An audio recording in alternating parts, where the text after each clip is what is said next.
All right, Sushma Swaras now reacting to this entire episode now for the first time. Let's listen in to her explanation.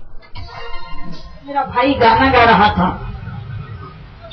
वो गा रहा था कि तुमको समझ में नहीं आता, महिला से पूछो प्रसव वेदना क्या होती है।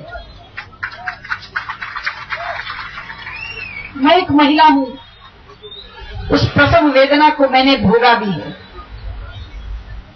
तो मैं यहाँ बैठकर सोच रही थी कि इस सब में से भी मुझे एक आशा की किरण दिखाई देती है,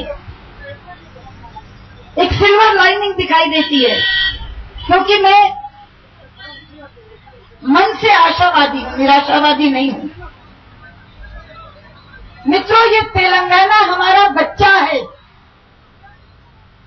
और इसीलिए इसको जन्म देने के लिए ये प्रसव वेदना आप भोग रहे हैं। लेकिन एक महिला के नाते बताना चाहती हूं कि प्रसव वेदना के बाद जब बच्चे का मुंह दिखाई देता है तो माँ सब कुछ भूल जाती है और उस बच्चे का मुखड़ा चूमने लगती है। इस प्रसव वेदना में से भी जिस तेलंगाना का निर्माण होगा, निश्चित होगा, और उस तेलंगाना, अपने प्यारे तेलंगाना को देखकर हम ये सारे कष्ट भूल जाएंगे, ये सारा संघर्ष भूल जाएंगे। लेकिन इस प्रसव वेदना में से तेलंगाना के बालक का जन्म होगा, होगा, होगा। इसलिए ये सरकार जितना मर्जी निराश करती रहे, हमें निराश होने की आवश्यकता नहीं है। 3 साल इस सरकार के दूसरे कार्यकाल के भी बीत गए हैं, बहुत धोखे दिए, इसमें बहुत धोखे दिए।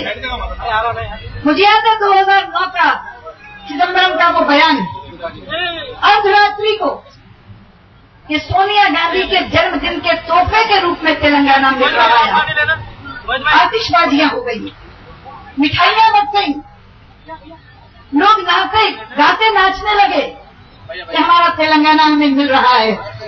मात्र 21 दिन के अंदर वो तोहफा वापस ले लिया। कभी दिया हुआ उपहार भी किसी ने वापस लिया हो? इस सरकार ने दिया हुआ उपहार भी वापस ले लिया। चुनाव के वायदे भूल गए, घोषणा पत्र में लिखे वायदे भूल गए, पर संसद के फर्श पर दिया गया बयान भी भूल गए। उसके बाद जब उपचुनाव हो रहे थे, कांग्रेस के लोगों को प्रणब मुखर्जी ने बुलाया और कहा बस थोड़ी देर रुक जाओ, ये चुनाव हो जाने दो, उसके बाद हम तेलंगाना का निर्माण कर देंगे। वो आकर हमसे मिले, मैंने कहा इन तिलों में तेल नहीं है, ये सिर्फ तुमको टालने की बात है ताकि किसी तरह से ये मामला टल जाए। तुम देखना कुछ होने जाने वाला नहीं है। और लेटेस्ट क्या हुआ, वो बैठे बंडारू दत्तात्रेय जी, ये मुझसे मिलने आए।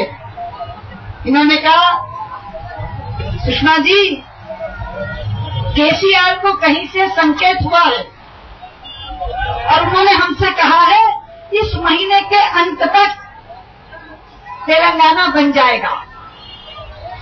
मैंने कहा बंडारू जी, अगर तेलंगाना बन जाएगा तो सबसे ज्यादा खुशी मुझे होगी, लेकिन आप कह देना केसीआर को कि अब बार बार विश्वास करना भूल जाए, काठ की हांडी बार बार नहीं चढ़ती।